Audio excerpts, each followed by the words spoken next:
Hello everyone, good morning, welcome back to another new blog, another new day. এখন 11টা 40 বাজছে আর আমি fully ready হয়ে গেছি, কারণ আজকে যাচ্ছি ইউনিভার্সিটি। তো আজকে আমাদের ফেয়ারওয়েল দেওয়া হবে।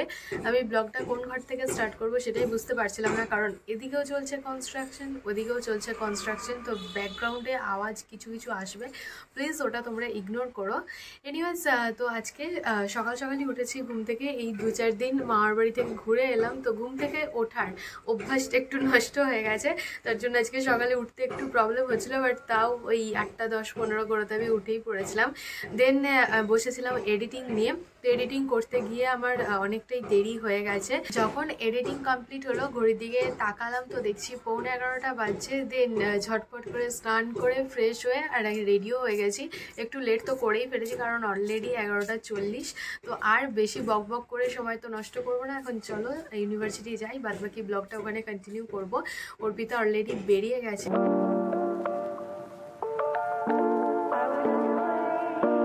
ফাইনালি ইউনিভার্সিটি পৌঁছালাম। তো আমার এটাই মনে হচ্ছে যে আমি অনেক বেশি লেট করে ফেলেছি। ডিপার্টমেন্টে গিয়ে বুঝতে পারবো যে সবাই এসছে নাকি এখনো অবধি আসেনি। তো টোটোতে আস্তে আস্তে আজকে যে ব্লগটা দেওয়ার আছে সেটা আপলোড করে নিলাম। তো আমি লিফটে উঠতে যাব, তখন দেখি এনারা দুজন নেমে আসছে। তো এখন আমরা তিনজনা গার্গিকে আনতে এসেছি। কল্লিটা কি তুই ওটা? তো এখন অবধি আমি ডিপার্টমেন্টে যাইনি, বাট ওরা বলছে এখন অবধি কিছুই নাকি শুরু হয়নি, এখনো ডেকোরেশন চলছে। কেমন আমার ড্রেসটা? খুব খারাপ, একদম ভালো না।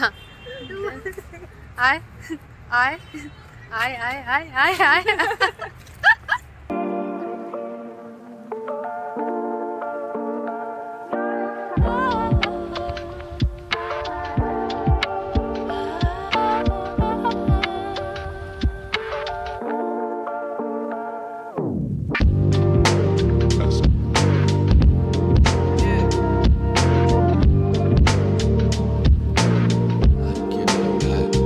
একবার গেছিলাম ডিপার্টমেন্টে, ওখানে এখন অবধি কিছু রেডি তো হয়নি, তাই আবার আমরা নিচে চলে এসেছি। অর্পিতা একটা রিলস বানাবে বলতে ও যে ড্রেসটা পরে এসে সেটা ওরই একটা বন্ধু বানিয়ে দিয়েছে, তো ওকে রিভিউ দেওয়ার জন্য আর কি। তো রিলস বানাবে। আমি বললাম তোকে ভিডিওটা বানিয়ে দেবো। তুই গাছের পিছনে এরকম দাঁড়িয়ে থাকবি, তাহলে রিলসটা কার বানাবো? ভূতের? আমি গাছের পিছন থেকে বেরোবো, তোকে আমি অ্যাঙ্গেল বলে দিচ্ছি, তুই কর, দেখ পছন্দ না হলে তারপরে বলবি। আর একটা কিছু গান লাগা, শুধু তো এফেক্ট লাগালি। গানটা আমি পরে এডিট করব, আগে তো ভিডিও করে দে। তো আমাদের দেখো হাতে কতগুলো পার্স, আর তার সাথে রয়েছে মোবাইল। যাই হোক, তো আমাদের রিলসের জন্য ভিডিও অ্যান্ড ফটোশ্যুট ডান আমাদের বলছি, কারণ অর্পিতা তো রিভিউর জন্য ভিডিও বানিয়েইছে, আর আমিও শর্টসের জন্য 1-2 ক্লিপ নিয়েছি। এদিক থেকে ভিডিওটা বেশি ভালো আসছে। তো অলমোস্ট ডান। বেরোনোর আগে অর্পিতা আরও কয়েকটা ফটো তুলে নিচ্ছে। এগুলো কি ফুল জানিস? লুকিং লাইক আ ওয়াও ফুল এটা।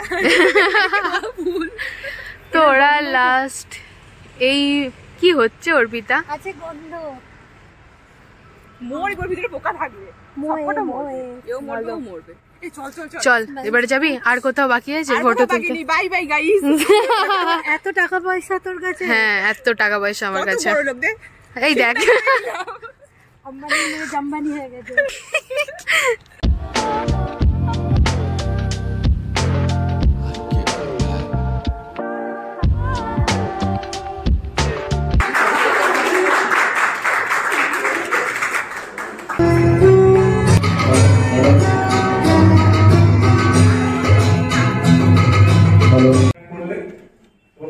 বাস্তবে কিভাবে জীবন চর্চা এবং বাস্তবে এবং জীবিকার জন্য সেটাকে তোমরা ব্যবহার করতে পারো, সেটা তোমাদের ভাবতে হবে।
মৃত্যুময় ধ্বংস নয়, নয় বিচ্ছিন্ন ভয়, সুন্দর সমাগম। একটি কোষ শেষ হয়েছে মাত্র, আমাদের হৃদয় বন্ধ। তাই আমরা প্রবীণ নবীন সবাই একত্র হয়েছি, আনন্দে মুখরিত হয়ে পরস্পর পরস্পরের দুঃসহ শুভেচ্ছা প্রদান এবং ভালোবাসার বিদায় শুভেচ্ছা গ্রহণ করো।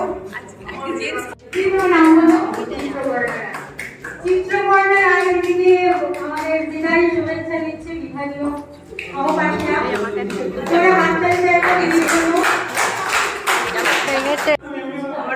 আমি বলবো কথা এখন না, খুব ভালো লেগেছে তোমাদের যে আন্তরিকতা, সেটা খুব ভালো লেগেছে। বলবো কথা নাম দিয়ে বললাম বাই।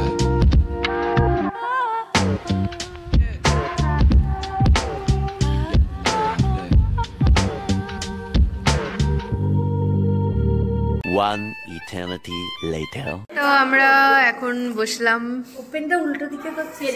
উল্টো হয়নি, দেখ আমি এটা ঠিকই আছে, বিরিয়ানি নিয়ে আমারটা বেশি তোকে দেখাইনি। ভাই আমারটা বেশি হলুদ, আমাকে দিস নাম্বার 2। তা আমারও তো হলুদ, আমারটা বেশি হলুদ। তো আমরা এখন লাঞ্চ করব বিরিয়ানি দিয়ে। আমাদের ফেয়ারওয়েলের প্রোগ্রাম কমপ্লিট, এবারে যাচ্ছি বাড়ি। কপিতা আর অর্পিতা চুলের হাল খারাপ। कहना चाहोगे? और खूब शीत करছে। पढ़ाई खत्म हो गया, अब क्या करें? বাড়িতে অনেক করে চলেছি, এখন 9:10 বাজছে। তো ফ্রেশ হয়ে গেছে, বাট এখনও অবধি মেকআপটা রিমুভ করা হয়নি। আর আমি ডিপার্টমেন্ট থেকে কি পেলাম একবার দেখাই, দাঁড়াও। I got this from my department, and এখানে লেখা আছে freshers and farewell 2K24 department of women studies. তো আমার ডিপার্টমেন্ট ওমেন স্টাডিজই ছিল। প্রবীণের উষ্ণ পর্শে নবীন আজ সমাদৃত। তো আজকে আমাদের ফ্রেশার্সও ছিল, সাথে সাথে ফেয়ারওয়েলও ছিল। And yeah, I got this. Program. দ্বিতীয় কোশ্চেন যেটা মনে উঠেছে, বিয়েতে তো আমাদেরকে ইনভিটেশন আসবে না, যতই সানাবদ্ধ বলে যে আসলো ইনভিটেশন তো আসবে না। সেকেন্ড কোশ্চেন, যে একটা ভিডিও ক্লিপ তোমাদের সাথে শেয়ার করলাম, ভাববে হয়তো হঠাৎ এই ভিডিওটা কেন শেয়ার করলাম। তো ইনসিডেন্টটা আমি তোমাদের সাথে শেয়ার করছি, কিন্তু আমার গোটাটা ক্যাপচার করা হয়নি, জাস্ট যেটুখানি ক্যাপচার করেছিলাম সেটাই তোমাদের সাথে শেয়ার করলাম। তো যে ভাই কথা বলছিল, ওর নামটা আমার জানা হয়নি। তো ওদের আজকে ফ্রেশার্স ছিল, আর আমাদের তো ফেয়ারওয়েল ছিলই। তো ফ্রেশার্সে যখন বরণ করা হচ্ছিল না, তখন সবাইকেই কিছু না কিছু বলতে বলা হচ্ছিল। তো ওকেও কিছু বলতে বলা হয়েছিল। তো তখন ও বলল যে আমি চিত্রকর্ণাদির কাছে জানতে চাই, এই যে আজকের অনুষ্ঠানটা হচ্ছে, এটা কি ব্লগে আসবে? এই কথাটা শুনে মানে তখন আমি ক্যামেরা অন করেছিলাম না, আই ওয়াজ লাইক ওই করে জানলাম আমি ব্লগ করি, এরকম একটা ব্যাপার গোটা ক্লাসের সামনে। তো তারপরে আমি বললাম, আমার কাছে মাইক ধরলো, দেন আমি বললাম হ্যাঁ আসবে। দেন ওর বললো যে আমার আরও কোয়েশ্চেন আছে। আমি বললাম কী কী কোয়েশ্চেন আছে কর। তো সেকেন্ড কোয়েশ্চেন এটাই করলো যে আমরা কি তোমার বিয়েটা ব্লগে দেখতে পাবো? হ্যাঁ নিশ্চয়ই দেখতে পাবি। বললো বিয়ের থার্ড কোয়েশ্চেন এটা ছিল কি বিয়ের ডেটটা কবে? ওটা এখন সাসপেন্স থাক, ওটা না হয় এখন নাই বা বললাম। তো মানে এটাই আমি ভাবছিলাম যে ও জানলো কী করে, ও তো ফ্রেশার্স, ও কী করে জানলো যে আমি ব্লগ করি। দেন ও বললো যে ওমেন স্টাডিজে ও যখন ভর্তি হবে তার আগেতে নাকি ও ইউটিউবে সার্চ করেছিল। দেন আমার আগের বছরে বোধহয় আগের বছরই মোস্ট প্রবাবলি ফ্রেশার্স আমরা দিয়েছিলাম আর কি। তো সেই ব্লগটা আমি ইউটিউবে আপলোড করেছি, ওই ব্লগটা নাকি ও দেখেছিল। ও সেখান থেকেই জানে যে আমি ব্লগ করি। তো সিরিয়াসলি বলছি, এই ফিল্ডটা না হেভি হলো। আননোন কারোর কাছ থেকে এরকম হঠাৎ করে ব্লগিংয়ের ব্যাপারে কথা শোনা আমার ভীষণ ভালো লেগেছে। যাই হোক, তো যেটা বলছিলাম যে আমি চাইছিলাম যে ও কথাগুলো আর কি নিজের থেকে ব্লগে বলুক। যে টাইমে বলছিল সেই টাইমে তো আমার ক্যাপচার করা হয়নি, জাস্ট একটুখানি ক্যাপচার করেছিলাম। ওকে আমি দুবার বললাম যে কথাগুলোকে একটু ব্লগে বলবি, আর ব্লগে বলতে গেলে ডেফিনেটলি রিপিট তো করতেই হতো। তো মানে ক্লাসের বাইরে বলতে চাইনি, ও বলছিল যে আমি ডিপার্টমেন্টে থেকেই বলতে চাই, বাট এতজন স্টুডেন্ট ছিল যে ক্লাস সব কিছু বন্ধ করে ব্লগের জন্য আলাদা করে ওর সাথে কথা বলাটা পসিবল ছিল না। তো তাই ভাবলাম যে আমি না হয় কথাগুলো তোমাদের সাথে একটু শেয়ার করে দিই। এনিওয়েজ, তোমাদের সাথে যদি কখনো আমার রাস্তায় দেখা হয় ডেফিনেটলি আমার সাথে কথা বলো। একটু একটু করে আমাদের সাথে আমার সাবস্ক্রাইবারদের দেখা হচ্ছে, একটু একটু, খুব বেশি না। তো এই জিনিসটা আমার ভীষণ ভালো লাগছে। আর অবভিয়াসলি আননোন কারোর কাছ থেকে নিজের ব্লগের ব্যাপারে শুনতে তো ভালো লাগেই, এটা নিয়েও কোনো কথাই হবে না। আমি আরও একবার রিপিট করছি, বারডোয়ান ইউনিভার্সিটিতে আমার ডিপার্টমেন্ট ছিল ওমেন স্টাডিজ। সাবজেক্টটা ভীষণই ভালো সাবজেক্ট। তো তোমরা যদি এক্সট্রা নলেজ গ্যাদার করতে চাও নিজেদের সাবজেক্ট বাদ দিয়ে, অন্য সাবজেক্টে যদি এক্সট্রা নলেজ গ্যাদার করতে চাও ডেফিনেটলি ওমেন স্টাডিজ নিয়ে ভর্তি হতে পারো। আমার সাবজেক্টটা তো খুবই ভালো লেগেছিল, তাই জন্যই পড়াশোনা করেছি। যাই হোক, এই ব্লগটাকে এখানেই এন্ড করে দিচ্ছি। যদি কিছু ভালো লেগে থাকে তাহলে please do like, share and subscribe. অবশ্যই কমেন্টে জানিও যে ব্লগটা দেখতে তোমাদের কেমন লাগলো। কাল আসছি নতুন একটা ভিডিও নিয়ে। ততক্ষণে সবাই ভালো থেকো, সুস্থ থেকো, সাবধানে থেকো। অবশ্যই সাবস্ক্রাইব করে আমার পাশে থেকো। তো চলো, ফাইনালি আজকের মতো টাটা।